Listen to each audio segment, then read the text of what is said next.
เมืองอุทุมพรปรึกษาหารือเกี่ยวกับการจัดงานบุญนมัสการพระธาตุท่าพนมปฐมรัตนเจดีย์ประจำปี 2026 ในวันที่ 16 มังกร 2026 ที่บ้านดงท่าเมืองอุทุมพรได้จัดกองประชุมปรึกษาหารือเกี่ยวกับการจัดงานบุญนมัสการพระธาตุท่าพนมปฐมรัตนเจดีย์ขึ้นอย่างเป็นทางการโดยมีคณะองค์การพุทธศาสนาสัมพันธ์เมืองพร้อมด้วยพระสงฆ์สามเณร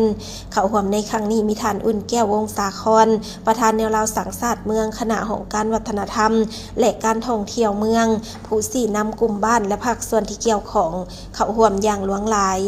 ในพิธีท่านคำผันสุนีนุวงศาหัวหน้าของการวัฒนธรรมและการท่องเที่ยวเมืองกล่าวว่าการจัดงานบุญนมัสการพระธาตุท่าพนมปฐมรัตนเจดีย์แม่นสืบต่อความพยายามในการปรับปรุงและพัฒนาแหล่งท่องเที่ยวแบบวงแหวนหรือแบบครบวงจรที่ตั้งอยู่ในเขตพื้นที่ใกล้กันของเมืองอุทุมพรเพื่อเสริมสร้างท่าแห่งดึงดูดนักท่องเที่ยวและส่งเสริมเศรษฐกิจท้องถิ่นพัฒนาเดินพระธาตุและพัฒนาของการตาแสงแผนการพัฒนาการท่องเที่ยวครั้งนี้ความเอาระยะทางประมาณ25 กิโลเมตรเริ่มต้นจากจุดตัวเมืองอุทุมพรสามเหลี่ยมปิ้งไก่เซโนจนถึงจุดลงสำรวจที่ใกล้สุดเส้นทางท่องเที่ยวแบบวงแหวนนี้มีจุดประสงค์เพื่อเชื่อมโยงจุดท่องเที่ยวต่างๆเข้าในระบบเดียวกันเฮ็ดให้นักท่องเที่ยวสามารถได้ประสบการณ์ที่สมบูรณ์และครบถ้วน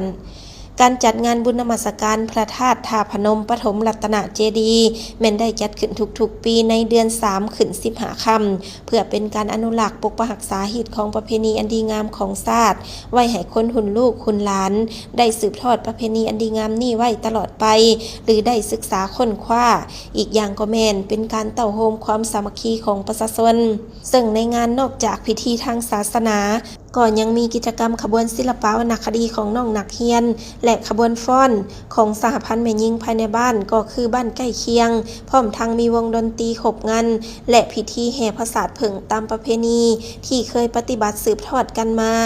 โอกาสดังกล่าวท่านอุ่นแก้ววงศาครประธานแนวราวสังสาสตร์เมืองก็มีคำเห็นว่าโดยกองประชุมปรึกษาหารือเกี่ยวกับการจัดงานบุญครั้งนี้พวกเขาทุกภาคส่วนที่เข้าร่วมต้องได้เป็นเอกภาพกันอย่างคักแน่เพื่อบ่ให้มีหางเสียงตามมาโดยเฉพาะแม่นการประมูลงานต้องให้จะแจ้งงบประมาณที่ได้จากการจัดงานพวกเขาต้องมีความโปร่งใส